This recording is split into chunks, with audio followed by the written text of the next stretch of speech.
Hello, everybody. I am Jayme CheeseSlice, and I'm the producer engineer for today's show. And you are going to be watching us record two segments for WBAI and Progressive Radio Network, and they will both be about 24 minutes, maybe longer, and I'll edit them down.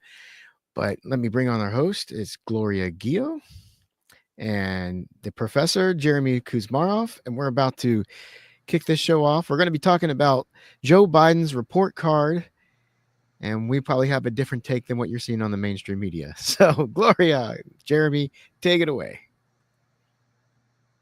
Hi, everyone. Welcome to Left on Left, where the left critiques itself and laughs out loud to keep from crying. I'm Gloria Guillo, filling in for Craig Passagiardula. I'm a former administrator in New York City government, an investigative journalist, vice chair at WBAI Radio, and a co-founder of Green Renaissance Sovereign Rights Movement, a group so left, it's right on. I'm joined here today by our resident expert, Jayme Kuzmarov.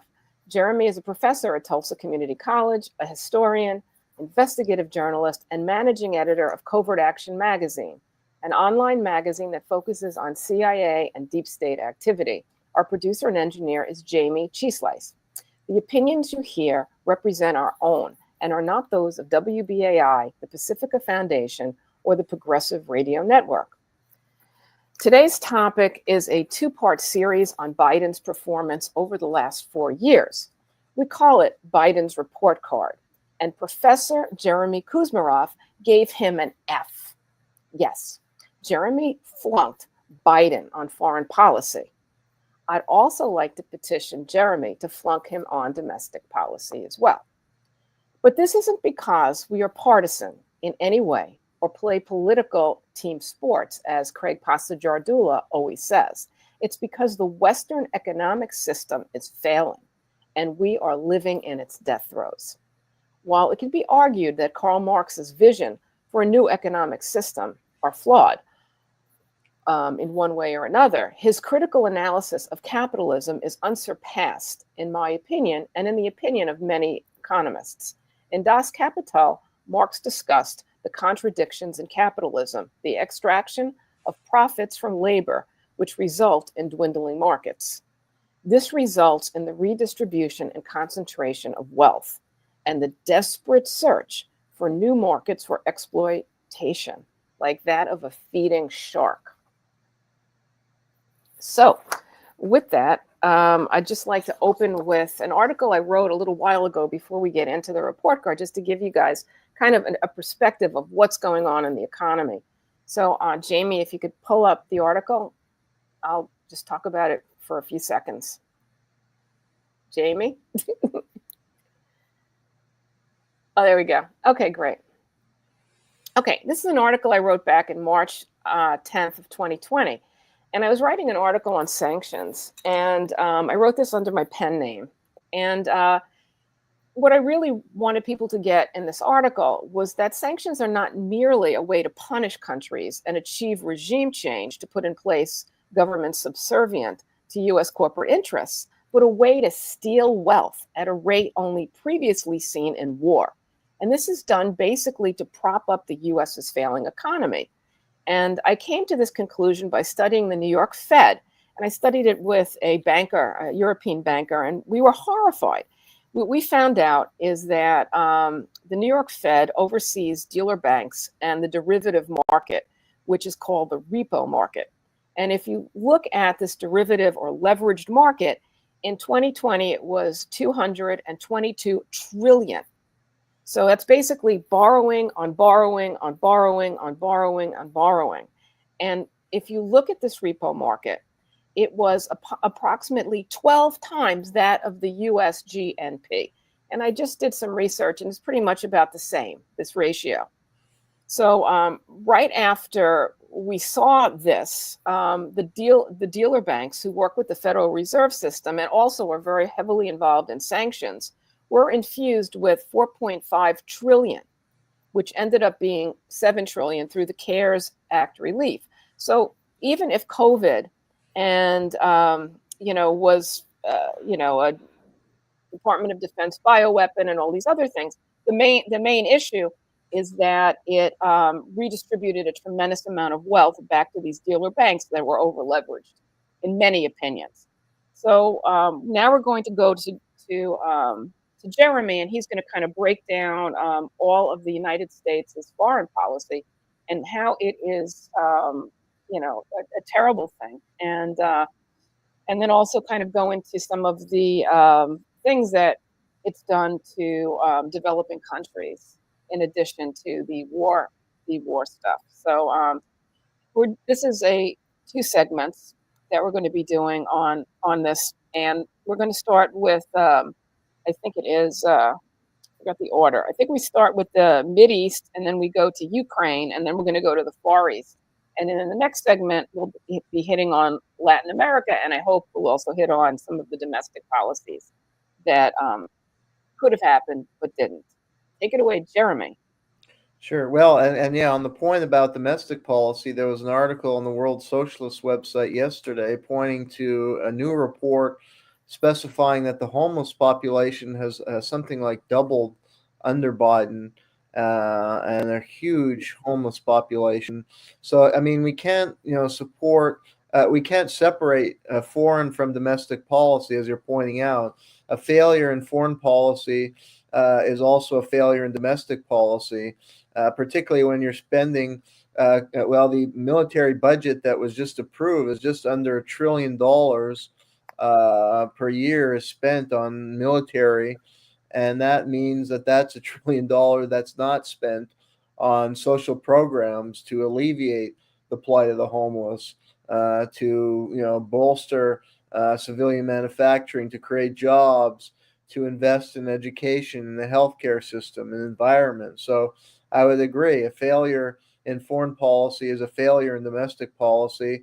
And also, we have to look at the broader context, like you're doing, of political economy and the decline of the U.S. empire and the rise of the BRICS countries, and growing multipolar world order centered on China and Russia and that formidable alliance, and the success of China's One Belt, One Road initiative. And that's really made policymakers and neoconservatives in Washington very desperate because they see American power slipping. So they're resorting to increasingly reckless actions and desperate maneuvers, including outright economic terrorism, like we saw with the destruction of the Nord Stream 2, the terrorist bombing of the Nord Stream 2 pipeline, and provoking these overseas wars in an attempt to radically alter the power balance. But, history is moving, and the era of Western hegemony over much of the globe, I think, is slowly passing from the scene. And that, I think, is a good thing. And I think a visionary American leader would try and adapt to new circumstance. And instead of trying to provoke World War III, recognize that the U.S. still has a very powerful economy, great resources, great technology, great university, and to try and harness the growth of China to our own, tether it to our own economic growth. So I think there is an alternative to this endless war advanced by the neoconservatives, who I think are in both parties, and especially in the Democratic Party now. So there are alternatives, and that should be emphasized as we discuss these horrific foreign policy of the Biden administration. There is an alternative approach to foreign policy that progressives like us should be advocating for and should build a movement for. But I just wanted to make it clear, what the point I was getting to, and I'm hoping that you agree also, is that it really doesn't matter who sits in the chair. They're a puppet of the oligarchs. They're a puppet of BlackRock, Vanguard, and State Street, Larry Fink. It's that what's behind them is really the same. So while we're criticizing Biden right now, it could be Trump. It doesn't really matter to you or me, because we see the system failing, and we see whoever is going to sit there is going to basically do what they're told. Yeah, I agree with that assessment. In fact, I've shown in my books on Clinton and Obama, as well as studies of the Kennedy and Carter presidencies, that, yeah, really, it's these structural economic forces that drive foreign policy interventions, and that the person in the White House may, advances a certain rhetoric and packages U.S. empire in a certain way, and the liberals, make it seem more like it's about human rights, and they might, favor a slightly more light footprint approach. But at the end of the day, yeah, it's the same policies and the same, I guess you can call them deep state forces or financial oligarchy driving these imperialistic foreign policies. And yeah, if you read your Marx, you read your Lenin, you read your Hobson, who are all analysts of imperialism, they all showed how imperialistic systems, whether in European colonial empires or the United States, which really is an heir of the European colonial empires, it was driven by financial elites and the quest for markets and yet more profit and exploitation of natural resources. So that's, a consistent pattern throughout history. And so left progressive anti-war movement need to push back against that and need to fight for democracy in the country, so that we can, the people can actually control foreign policy and not these immoral corporate interests and Wall Street investors who don't care about human lives. It's profit over people for them. Well, Jayme, could you drill down a little bit and talk about how much money Biden has directed to the military-industrial complex, and in particular in Israel and Ukraine? Sure. Well, I can't remember all the numbers off the top of my head. Some of the data is in my article that should be coming out this Jayme, week could in you put up magazine. Jeremy's article? And it's so this will be published this week in Covert Action magazine. And yeah, I mean, I know that the NDAA that was signed and approved for this year, the National Defense Authorization Act, it's just under $1 trillion, the military budget, and it keeps going up every year. The amount, it's an obscene amount that's gone into Ukraine. I don't know the precise numbers, but it's hundreds and hundreds of billions of dollars of weapons, and to Ukraine. You had 175 billion. You need your article in front of you. I have like a ton of paperwork to do the show with Jayme. Jayme's article is like 17 pages. It's huge and very detailed. I've Look Biden's for it. career for many years, and so this was entirely predictable. I mean, Biden was always the hawkish wing of the Democratic Party, and he supported all the wars going back to the 80s. When he started as a young senator, he claimed to be against the Vietnam War, because, I mean, he's an opportunist, and he saw, in the late 60s, everybody turned against the Vietnam War, and he was a young guy going up against this older guy in Delaware who had supported the Vietnam War. So he presented himself as an anti-war candidate, but he had never been involved in the anti-war movement. In fact, when he was a law student at Syracuse, he sneered at the anti-war protester on his campus and called them bums, and he wrote about this in his memoir. So he was a square and a phony from the beginning, when there was a whole generation who stuck their neck out, and many faced problem at their university, like the students today who are protesting Israel Gaza, or they faced potential career pitfalls for principally speaking out and protesting what was a criminal war of U.S. aggression in Vietnam that killed millions of people. And here you have this phony Joe Biden, who is a dud, by the way. He was near last in his class at Syracuse. He's not a smart guy. He's just a dumb jock. He was a football player. He plagiarized speeches, near last in his class at Syracuse, and he's mocking these principled young people who are trying to oppose genocidal policies in Vietnam. And then he presents himself as some kind of anti-war person. But once he gets into power, his mentor was Averell Harriman, who was one of the fathers of the Cold War and was tied with the Brown brothers. He was the son of a robber baron in the Gilded Age and founded the Brown Brothers Harriman Bank, which had clients Nazis, and was a Cold War hawk who supported the Vietnam War. He was one of these wise men who was behind all these horrible foreign policies in the 40s, 50s, and 60s, like the Korean and Vietnam Wars. And he was the governor of New York who adopted very conservative economic policy that intensified inequality. And he was Biden's mentor, and mentor became a neoconservative as head of the Senate Foreign Relations Committee. He was a particular hawk in the Bosnian War in the 90s, and then he got Senate approval for the Iraq War, the crime of the early 21st century. So if you look at Biden's track record, and he was a gung-ho supporter of arms to Israel, and even in the 80s, when Israel was attacked Lebanon and was killing a lot of civilians, the Israeli prime minister said, "We don't like to kill civilians. We're trying to stop that." Biden said, "I don't care if you kill civilians in Lebanon." So he's just a war hawk, and it's seen his presidency. Let's take this back a little bit to your article, which is really on what he's done in his presidency. Yeah. And one of the things you brought up with Israel, since you've kind of gone into Israel, is the War Powers Act. And could you talk a little bit about that? The troops that were deployed. Yeah, Israel, we know it's now been widely publicized, and he's gotten a nickname Genocide Joe, and he's provided huge arms to Israel to enable them to carry out their attacks on Gaza. Now the last hospital is closed, so or been bombed, so people can't get any health treatment in Gaza, and U.S. troops have been directly assisting. It's really a U.S.-Israeli attack. A genocidal attack on the people of Gaza, and Israel has expanded its attacks into Syria, into Lebanon.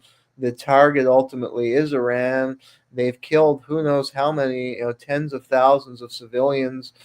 Thousands of women and children have been killed. There are famine conditions now in Gaza. And, U.S. Intelligence have been working with the Israelis. U.S. troops have been there. The U.S. has a military base in Negev, and Biden's expanded the U.S. network of military bases all around the world, including in the Middle East. And that's a key goal for the U.S. The U.S. uses Israel as a strategic proxy to gain control over the Middle East and its oil. So this is really a joint U.S.-Israeli operation, and that's why Biden and Harris have as much blood on their hands as Netanyahu, arguably. Well, one thing that you wrote that was really, I wasn't aware of this, that the Biden administration deployed 100 U.S. troops to Israel, and that this is in violation of the U.S. War Powers Act of 1973, which requires congressional approval for carrying out military strikes. Correct. So that's, I thought that was really important to, just to discuss with our viewers. But since we're kind of running out of time a little bit, I also wanted you to talk a little bit about Zelensky. And a lot of people are under the belief, because they listen to mainstream news media and also alternate news media, which is silent on a lot of the things that you write about, Jeremy.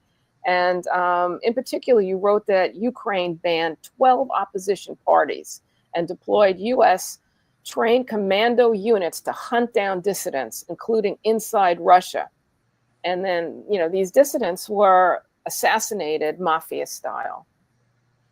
Correct. Yes, and Biden, and one should regard him as basically the head of a mafia, and his own family is a mafia.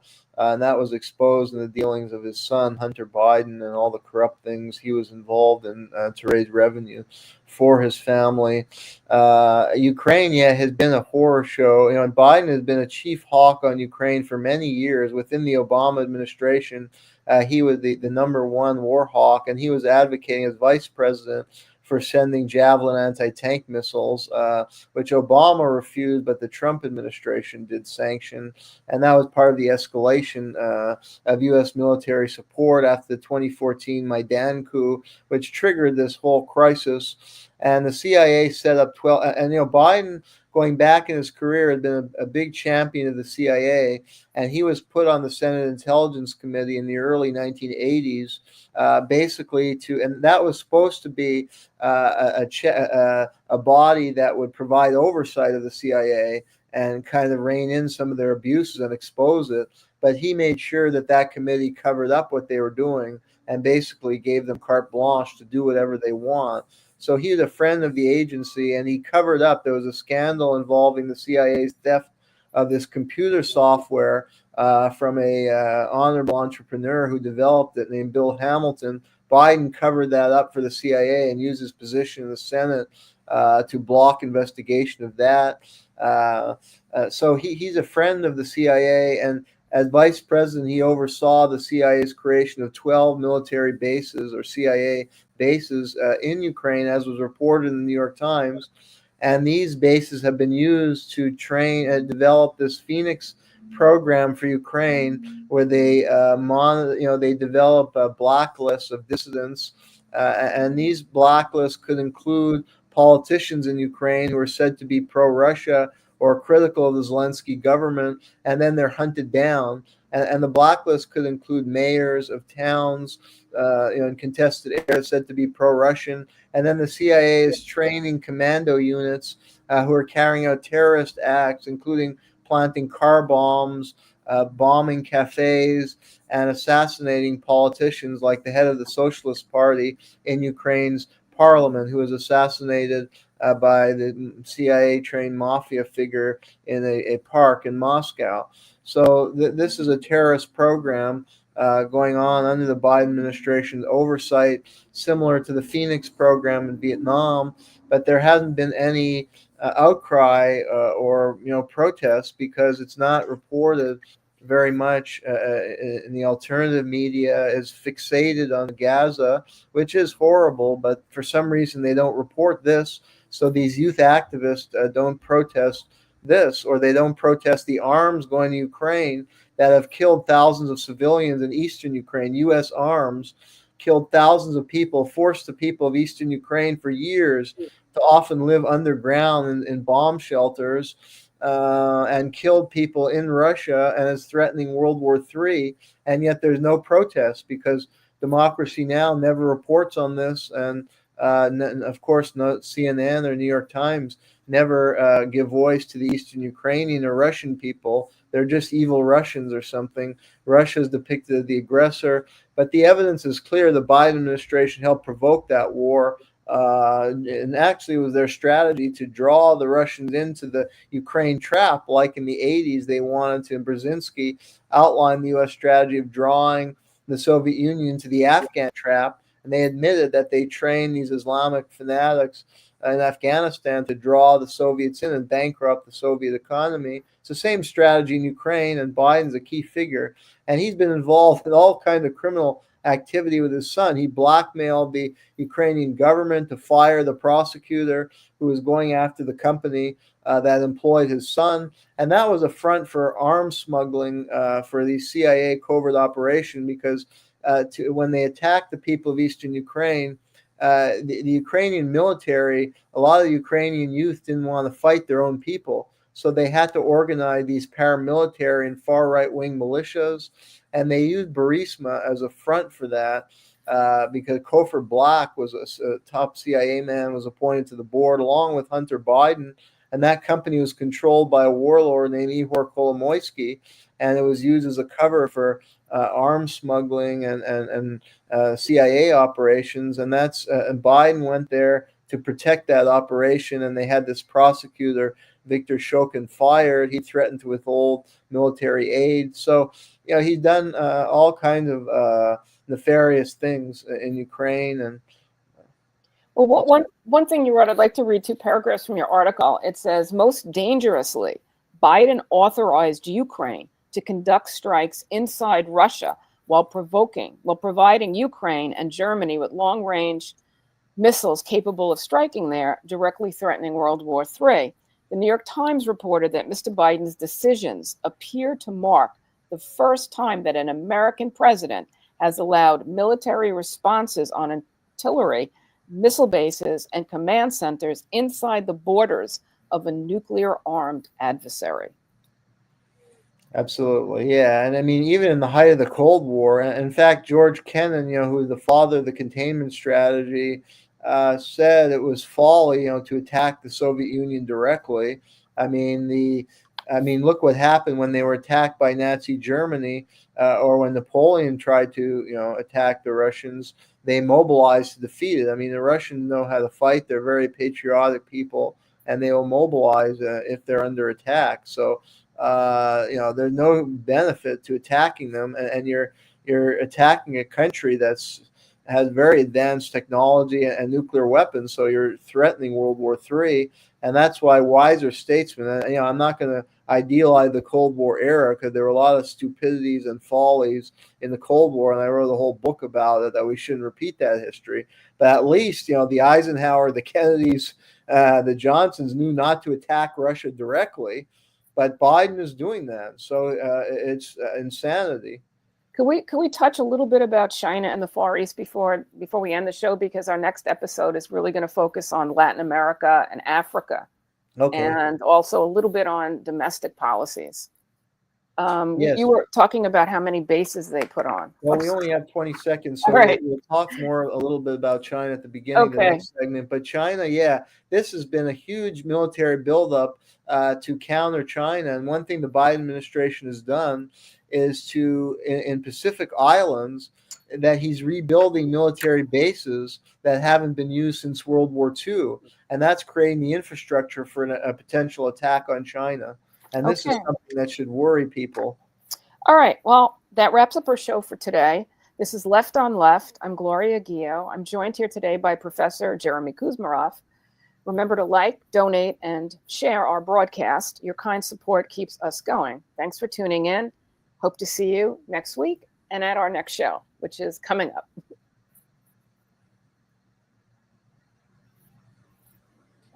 All right, that's good. We got one more coming up, and this is just going to be part 2 of the same subject. Right. Correct. All right, so that was foreign policy, and this is going to be more domestic policy? No, we still have a lot of foreign policy to go. Yeah. We want to do a little bit more on China, and then we were going to go into Africa, Latin America, and some domestic policy. All right. Well, let's keep the show rolling then. I'll get out of here. Okay. Let me get my stuff back. Okay. I got to reset the clock. Sometimes I forget to do that. Okay. All right. Let's go. Hey, everyone. Welcome to Left on Left, where the left critiques itself and laughs out loud to keep from crying. I'm Gloria Guillo, filling in for Craig Pasta-Jardula. I'm a former administrator in New York City government, an investigative journalist, vice chair at WBAI Radio, and a co-founder of Green Renaissance Sovereign Rights Movement, a group so left it's right on. I'm joined here today by a resident expert, Jayme Kuzmarov. Jayme is a professor at Tulsa Community College, a historian, investigative journalist, and managing editor of Covert Action Magazine, an online magazine that focuses on CIA and deep state activity. Our producer and engineer is Jayme CheeseSlice. The opinions you hear represent our own and are not those of WBAI, the Pacifica Foundation, or the Progressive Radio Network. Our topic today is part 2 of a 2-part series on Biden's report card. And let's see what I did with it. Okay. Oops, I lost my note. Oh, here we go. Got my note. It's a 2-part series on Biden's performance over the last 4 years. We call it Biden's report card, and Professor Jayme Kuzmarov gave him an F. Yes, Jayme flunked Biden on foreign policy. I'd also like to petition Jeremy to flunk him on domestic policy. But this isn't because we are partisan in any way or play political team sports, as Craig Pastor-Jardula always says. It's because the Western economic system is failing and we are living in its death throes. While it could be argued that Karl Marx's vision for new economic systems are flawed in one way or another, his critical analysis of capitalism is unsurpassed, in my opinion, and the opinion of many economists. In Das Kapital, Marx discussed the contradictions in capitalism, which is basically the extraction of profit from labor and how it results in dwindling markets. This results in the redistribution and concentration of wealth and the desperate search for new markets for exploitation like a feeding shark. Let me do my shark again.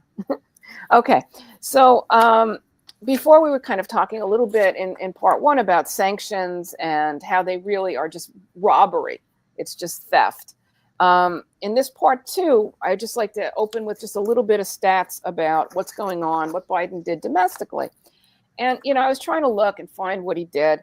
And, you know, he came up with a few things. One is the American Rescue Plan Act. And when I looked at it, well, really, it's supposed to help the impoverished and the middle class, but it also helped corporations. According to ChatGPT, which is really underestimates anything we had wanted to estimate. It's very favorable to the ruling or the predator class. But even that said that corporations got 20% of the American Rescue Act plan. And then we go into a couple of other things. Then there was another one called the Infrastructure Investment and Jobs Act. And when you look at it, even ChatGPT gave corporations 50% of the benefit and the impoverished and middle class 50% of the benefit. And then you go into the Inflation Reduction Act, and it gave the corporations only 40%, but I think it's much more because it goes into this clean energy investments. And I wrote an article for Covert Action magazine on this clean energy investments, and it's a real scam. It's basically a shell game. So I believe it's even much higher than that. And then it goes into the CHIPS, which is the Semiconductors and Science Act, and corporations clearly got an 80% benefit from that. And supposedly the impoverished and the middle class got 20% downstream. But again, I think this is favors the prevailing narrative that they did something good for people. Interesting was the loan forgiveness, which only benefited 0.5 to 1% because of rules and requirements. So these are things that sound good, folks. They sound good. They're like, oh, we're going to do this, we're going to do that. And then when actually the rubber hits the road, it's not what you get. And, one that was really surprising that I looked into was the minimum wage. Now, I want everyone to put your coffee down for this one, okay? Because the minimum wage is something that could have been raised. It's $7.50. It's been that since 2019. They were saying they were going to raise it to $15. And you know what they did? They did raise it to $15, but only to government contractors. They didn't even raise it to federal employees, only federal contractors. You know who the federal contractors are? They're the military industrial complex people. They are the IT people, but not even federal workers, okay? And I want to underscore that by one other point, okay? Not only was it just Biden, okay, but if you look at it, okay, the Senate from 2021 to 2023, the Senate was split 50-50 between Democrats and Republicans, and Kamala Harris was the tiebreaker and gave the Democrats the majority. What did we get? Nothing. From 21 to 2023, in the House of Representatives, the Democrats held a majority in the House, though it was reduced from their larger majority in the previous Congress. And from 2023 onward, the Republicans gained control of the House. So there was really But the Democrats retained control of the House and the Senate with a narrow majority. So there was absolutely nothing to stop Biden from actually giving something to the American public, but he didn't. So think about that. Okay, so now on to our other stuff. Jayme, please take it away and explain a little bit about China, and then I guess Latin America and Africa, and why Biden fails. Thank you. Okay. Well, I mean, he failed. He's failing the American public because he's investing in a huge military buildup and he's neglecting the population. You know, every money, as Eisenhower said in his farewell address, every money spent for the military is a money taken away from a poor child, from a dollar that could be invested in education. And, you know, if you look around America, there's, you know, serious, huge wealth inequalities, and these disparities have increased in the Biden era. And there's huge underfunding of healthcare, of education, of infrastructure, of the environment, and you know, all this money going to the military. So, I mean, if this is supposed to be a liberal party, you know, progressive, to compare with the Republicans, it's failing because it's not actually enacting liberal program. And I mean, corporations, yeah, I read that billionaires pay only 8% in taxes. So, I mean, the tax rate had been kept very, very low for the super wealthy. And so, you know, that's part of this catastrophe that we see unfolding. And if you look in the foreign arena, yeah, I mean, the Biden administration policies, I mean, it's a lot of continuity from previous administrations, policy that are very destructive, that are provoking conflicts and potential World War III. So if we look at China, yeah, we should understand that Xi Jinping, the Chinese leader, advocated for a win-win strategy of cooperation with the United States. And there are some smart people who worked in the diplomatic service, like Chaz Freeman, somebody I interviewed. He was Nixon's interpreter to China, a China speaker and expert who worked for years in the State Department. And he said, I think very sensibly, because China is only seen as a threat, it's not a military threat to the United States in any way. And China only has one overseas military base that they developed after in response to a huge number of American bases, and this is in Djibouti. So, you know, it's China's growing economic strength that threatens, you know, America's economic hegemony. But Charles Freeman told me sensibly that, look, China's not, is economic growth is actually no threat to America. It presents an opportunity for more trade for America. And there's an opportunity for us to tether our economy more to China's economy. So we can actually take advantage of the rise of China. But instead, we view that as a threat.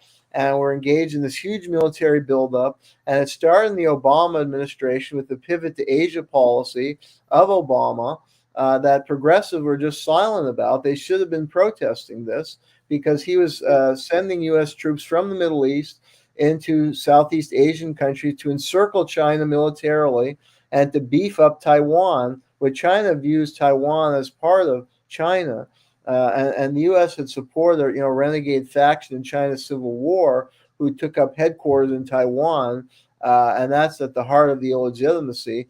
But Biden has ramped up military aid to Taiwan. He just signed, like this month, he signed another $500 million aid package, and he's provided who knows how many billions in weaponry. And the strategy is to create a porcupine in Taiwan that China won't touch it. But I mean, it's just a huge military buildup, and it's creating a tense environment that could lead to world war. And also, you know, in Philippines, for instance, the Biden administration ramped up the number of U.S. military bases in Philippines, is providing all kinds of heavy-duty military equipment now. And Philippines is run by Ferdinand Marcos Jr., who's the son of one of the worst dictators of the Cold War, and he's replicating some of the authoritarian methods of his father. And this showed the hypocrisy of the rhetoric of human rights. You know, the U.S. is claiming, oh, China has human rights abuses, and we're there to support democracy and human rights. Yet you have an administration that's cozying up to this dictator's son who's replicating some of the authoritarian practices. And this is another pattern we see worldwide. Like Zelensky, the U.S. claims to be fighting this struggle for democracy against autocracy, But in Ukraine, for instance, Zelensky has banned 12, as we discussed, banned 12 opposition parties and is assassinating the opposition. In Saudi Arabia, they have one of the most oppressive systems. In Africa, and we can go more in depth, the Biden administration ramped up support to the Kagame regime in Rwanda and Museveni in Uganda, that are a notorious dictatorship that kill their opponents, invade other countries. So it's a pattern worldwide. Well, one thing that, just to take us back a little bit to Ukraine, you had a passage called "The Real Life Dr. Strangelove," and you spoke about the secret nuclear engagement order, and you talked about superfuse. Do you want to speak a little bit about that? Well, this is one of the abominations of the Biden administration, and the budget that has just been passed, is that it advocates for a huge buildup in nuclear weapons in the United States. And this started with Obama. Obama won the Nobel Peace Prize because he was giving some flowery speeches talking about banning nuclear weapons and pushing for arms control. And yet Obama, as president, orchestrated a $1 trillion nuclear weapon modernization program, and Biden is just continuing that. So they're investing in all these new nuclear weapon, upgrading the existing arsenal, and investing in new weapons, including nuclear tip weapons that they give off the illusion of being less dangerous than actual nuclear weapons. And this is, creating a ripple effect. It's forcing Russia, and it's creating a new arms race. So Russia and China are forced to invest more in nuclear arms spending. And the Trump administration has pulled out of the INF treaty, which was one of the treaties signed to regulate certain classes of nuclear weapons. And Biden is not reinvesting in diplomacy with Russia to bring back those agreements on the table. And as we discussed, he's striking directly into Russia. So he's triggering a new nuclear arms race.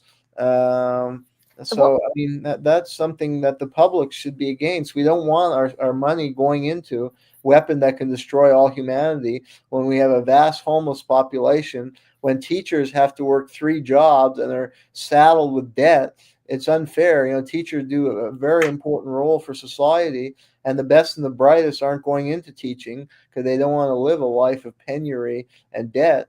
Something's gone wrong in our society, and that's not the leadership we want under Biden or Obama either. I mean, I give him an F, but I also give Trump, Obama, and Bush Fs. So there's been a failure in government in the United States for at least a generation now. Well, back to superfuse. What you had written, which is that this is produced by Lockheed Martin, and it carries W76 100 kilotons warheads, making it possible on paper to knock out all Russian and Chinese land-based nuclear silos simultaneously. And that MIT scientist Theodore Postel, who we know and love, also with Green Renaissance, he's lectured to us, and he's really fantastic. He's a former science advisor to the Chief of Naval Operations, and he specified that the superfuse achieves the warhead's fantastic increase in killing efficiency. According to Postel, this is not some slight modernization of weapon components, but a dramatic step towards the capability to fight and win nuclear wars with both China and Russia. And you wrote this: these are preemptive strike technologies. Russia and China both know that and will have no choice but to implement countermeasures, Dr. Postel warns. Thank you. Correct. Yeah, that sums it up, that this is a very dangerous policy for all humanity. And again, why do we want to invest in these kind of destructive weapon systems that, if they're ever used, will lead to catastrophic death and possibly national suicide, because you're attacking countries who have counter response capabilities. The job of the government is to try and improve the quality of life for people. And education is so vital for future generation, and teachers do such important work every day. And to treat them the way they've been treated is a disgrace. That these teachers are so poorly paid and humiliated, and they have to get second and third jobs, and they can never pay off their student debt, and yet they're doing such a vital job for society. And you can't differentiate the inability to pay teachers or the problem in our healthcare system with the investment in these.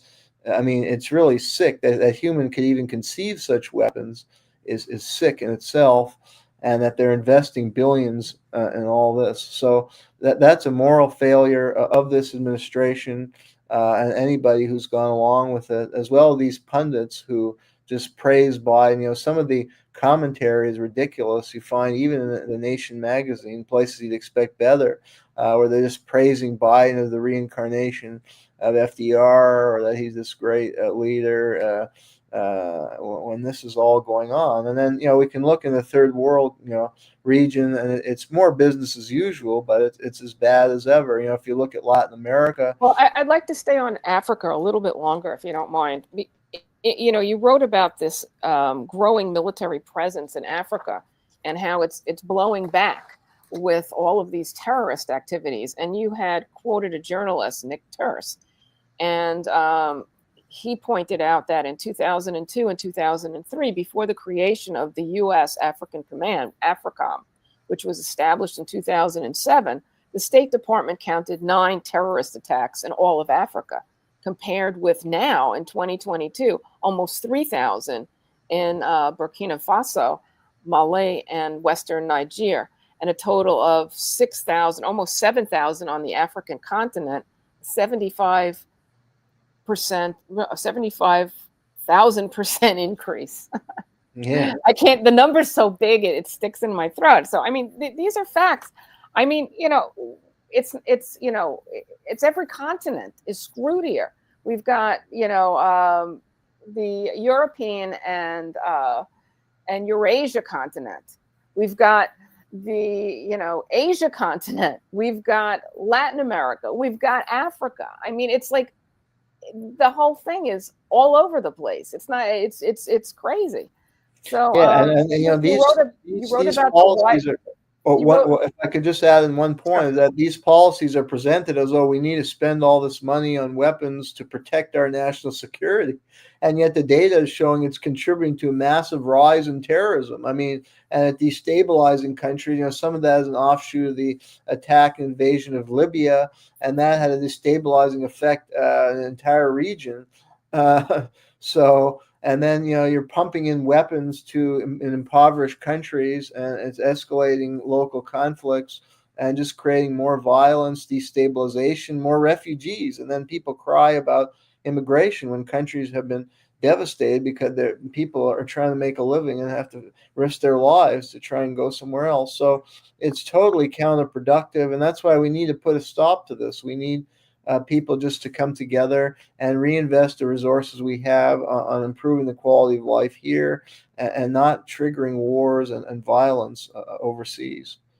You also criticized Biden for unleashing the CIA, and you spoke about his withholding 5,000 critical documents on the JFK assassination. Yeah, well, Biden has a long record of protecting the CIA from criminal prosecution, covering up its crimes. This just fits the pattern of his career. He's refusing to declassify those documents, which I think by law were supposed to have been declassified years ago. So he's covering up the CIA's role in the JFK assassination, which has already been well documented with all the evidence that has come to light already. It just fits the pattern. He unleashed the CIA in China. For instance, the CIA budget doubled or something with regard to its programs in China. And I think he's going to revive, in the Cold War. They used Taiwan as a base during the Cold War to try and infiltrate commandos in China, either to get intelligence or to try and sabotage the government. And I think they're doing that again as well, or they want to do that. The CIA has been extremely active in Ukraine. So yeah, he's unleashed the CIA around the world, and we know how dangerous the CIA can be, given its track record of coups and destabilizing acts. You also talked a little bit about the National Endowment for Democracy and how it's gotten worse and even more active in the Biden years, and how it affects not only Russia and China, but also developing countries like Venezuela, Nicaragua, and of course Iran, North Korea, and also that he supports dictators. And you talked in particular about his fist bump with the Saudi Arabian crown prince. So Yeah, and the media attacked Trump. The liberal media claim, oh, Trump cozies up to dictator like Kim Jong-un and Putin, but they're silent about Biden's relationship with all these dictators, and he was open about it. Yeah, fist bumping the Saudi despot who's known to have killed journalists. One of the most oppressive kingdoms in the world. And you can look at Africa, and Biden has just fortified relationship with the U.S. alliance with the worst dictators, Paul Kagame and Yoweri Museveni, who've killed legions of their own people and invaded Congo repeatedly. And that's the goal, to open up the mineral wealth of Congo to U.S. and Western corporations and undercut China and Africa. And you can look in Latin America. He's allied with his administration befriended the Peruvian leader who got only 5% popularity rating, and Lina Boulard, that was under investigation for genocide. And his administration also befriended the Salvadorian leader, Nayib Bukele, who's carried out this draconian, vicious war on gangs that has resulted in huge mass incarceration in El Salvador and massive human rights abuses in Salvadoran prisons that have become a horror show. And Bukele said he didn't care if a lot of innocent people got cut up. At least they're curbing these gangs. Well, thousands of innocent people are incarcerated without due process, and the prisons are vastly overcrowded. That human rights organizations are warning about this situation is one of the worst in the world. And yet all we hear about is how bad Maduro, the Venezuelan leader, is, and Nicaragua. Well, these are more socialist governments that have enacted economic programs to alleviate poverty and undercut the influence of U.S. corporations. And that's why really they're being targeted. And Biden ratcheted up the sanctions on Nicaragua, on Venezuela, and he's furthered, regime change operations there. He's adopted draconian policy toward Cuba, trying to support an insurrection in Cuba and tightening the U.S. embargo that has had a terrible humanitarian effect within Cuba. And then, he ratcheted up sanctions on places like Syria and Iran that have a devastating effect on their economies, and North Korea. So the sanctions are a very cruel policy, and it's often designed just to steal money from those countries, whose assets are frozen in foreign banks. So, these are the kind of policies we see with the Biden administration, and those of us who have more humanistic impulse and want to see the United States act as a country that respects other nations, that tries to uphold human rights, cannot go along with these kind of policies. I just want to also add real quickly, we're running out of time, a couple of other things that you touched on that were really good. You talked about $1 billion in assistance to El Sisi and Egypt. You talked about Kenya and support for William Ruto, who injured 600 protesters. You talk about Modi and the Indian occupation in Kashmir. You talk about Southcom and all of the bases surrounding Venezuela, Nicaragua, and all of Latin America, and Peru. You've mentioned Peru already. What else did you get? I just wanted to get one is Bangladesh. Like Biden, you got to talk about Haiti. Talk about Haiti. And if I can add a few things, Biden has support all these color revolutions and regime changes, like in Bangladesh. They ousted a leader who was more pro-China. In Pakistan, he basically blackmailed the Pakistani leadership to arrest Imran Khan, who's more of a popular leader among the Pakistanis, because he was adopting some policies against U.S. interests, like he wouldn't support the war in Ukraine. So they put him in jail and arrest him. And, so all this talk about democracy is just a sham. I mean, they're going against democracy in so many countries and supporting regime change operations. So it's a sham. Just one quick message on Haiti. I think we're running out of Haiti, time. 27. yeah, they used the Kenyans to do a lot of the dirty. You know, they've used Kenya as a proxy in Africa. And somebody said, "Why Kenya?"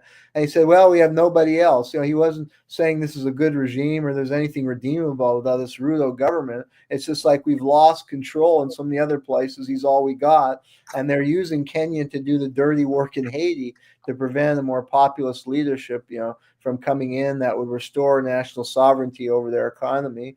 And that's the pattern you see of U.S. foreign policy. They just want to loot countries like Haiti, keep them weak. And that's why they go against Cuba, because Cuba reasserted national sovereignty over its economy and its strength. In Venezuela, they tried to retake control of their oil. So they're targeted for regime change. And, you know, they don't want that in place like Haiti. And they use the Kenyans now to do the dirty work.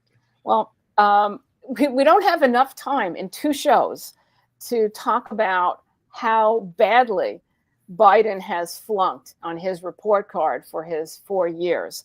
But that wraps up our show for today. This is Left on Left. I'm Gloria Guillo, joined here by Professor Jayme Kuzmarov. Remember to like, donate, and share our broadcast. Your kind support keeps us going. Thanks for tuning in. Hope to see you next week. Thank you. Thanks.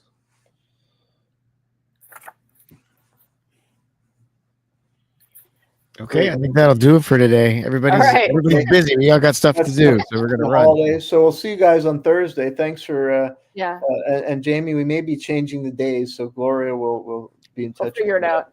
Yeah, I think. Well, we're gonna go this Thursday, right? Yes, yep. This Thursday at 11. Everybody, hey, next week. Anybody who's watching, tune in 11 on Thursday. That's right, and we're gonna probably be talking about Carter. January 6th anniversary and the death of Jimmy Carter and how the media sugarcoats his record as president.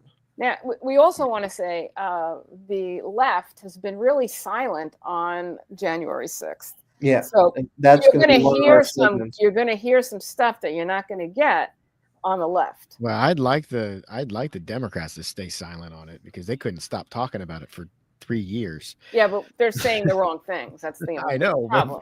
I'm sick of hearing them talking about it. No, what Jeremy's got to say is, you know, he's written a couple of really great articles, done a lot of research. And actually, I got involved with some of the research. Who was that guy that I was like looking into? Ray Epps. Ray Epps, yeah. I was looking into Ray Epps to help him. And how is he not a Fed?